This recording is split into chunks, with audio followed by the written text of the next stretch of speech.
Are you down for this? If you're in the mood, we can take it to the moon. Just like a movie scene, table for two. No need to be fake, I want you to stay. If you're in the mood. Assalamualaikum warahmatullahi wabarakatuh. Pada video kali ini saya akan melakukan kegiatan praktikum dan materinya itu mengenai udara. Kegiatan yang akan saya lakukan ialah mengenai pembakaran memerlukan udara dan juga udara menekan dari tekanan tinggi ke tekanan rendah. Bagaimana prosesnya serta apa saja bahan dan alat yang akan saya perlukan, ini dia. Nah, ini dia alat dan bahan yang diperlukan. Yang pertama ada mangkuk kaca, kemudian ada gelas kaca yang berukuran kecil, kemudian berukuran sedang dan juga besar, ada korek api, lilin dan juga stopwatch. Nah, baik, untuk cara kerja yang pertama, di sini saya sudah menyediakan dua lilin yang sama ukurannya, diameter, panjang, warna dan juga bentuknya.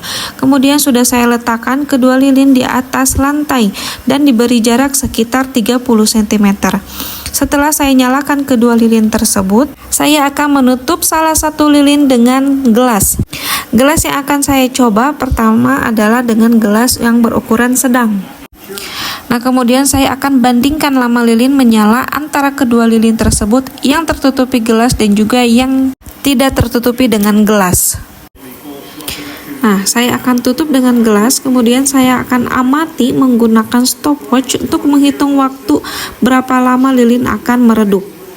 Setelah saya coba, ternyata sekitar 6 detik 68 milidetik. Percobaan ini bisa dikatakan bahwa lilin yang tidak ditutupi gelas terus menyala dengan terang dan stabil sepanjang pengamatan karena ia selalu mendapatkan pasokan udara dari lingkungan sekitar, termasuk oksigen yang dibutuhkan untuk proses pembakaran. Sebaliknya, lilin yang ditutupi gelas hanya dapat menyala terang selama beberapa detik awal. Kemudian nyalanya mulai perlahan meredup, semakin kecil dan akhirnya padam sepenuhnya.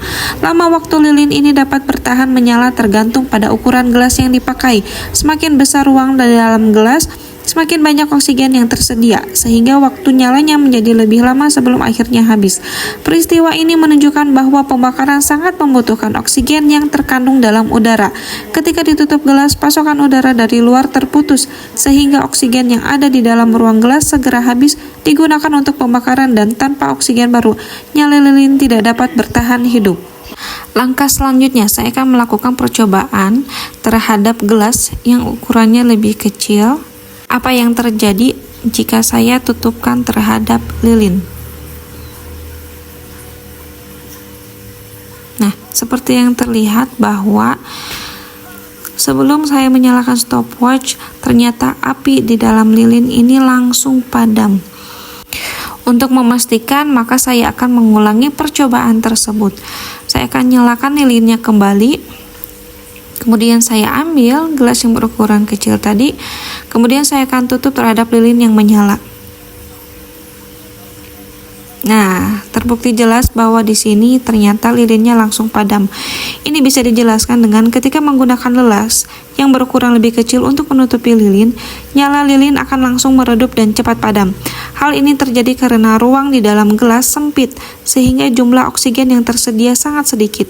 Oksigen tersebut segera habis dipakai untuk pembakaran, sehingga nyala lilin tidak dapat bertahan lama dan mati lebih cepat dibandingkan saat menggunakan gelas berukuran besar.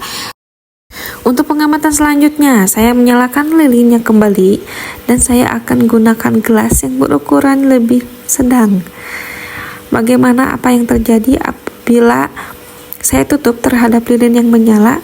Apakah waktu yang diperlukan sama seperti pertama atau tidak? Mari kita amati menggunakan stopwatch.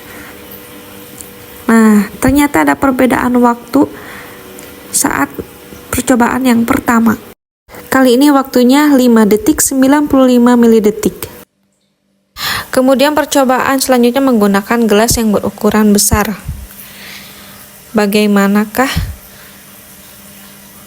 jangka waktu yang diperlukan agar api dalam lilin ini bisa meredup? Percobaan yang pertama ialah 6,69 milidetik. Akan saya lakukan percobaan kembali. Saya nyalakan lilinnya, kemudian akan saya tutupi kembali dengan gelas yang berukuran besar. Apakah ada perbedaan waktu?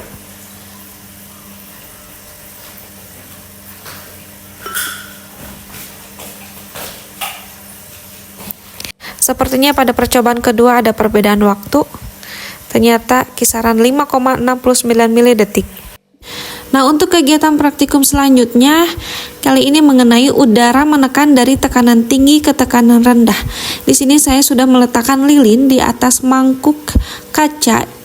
Kemudian saya mengisi air di dalam mangkuk tersebut, kira-kira tingginya sekitar 2-3 cm. Kemudian saya mengambil gelas yang berukuran lebih besar. Kemudian akan saya tutupkan terhadap lilin yang menyala di atas mangkuk yang telah berisi air. Akan saya amati bagaimana permukaan air dalam gelas tersebut. Apa yang terjadi bisa kita lihat sama-sama. Terlihat bahwa air bergelembung dan mengeluarkan buih. Peristiwa ini terjadi karena panas dari lilin membuat udara di dalam gelas memuai dan mendesak keluar melewati celah antara gelas dan air, sehingga menimbulkan gelembung.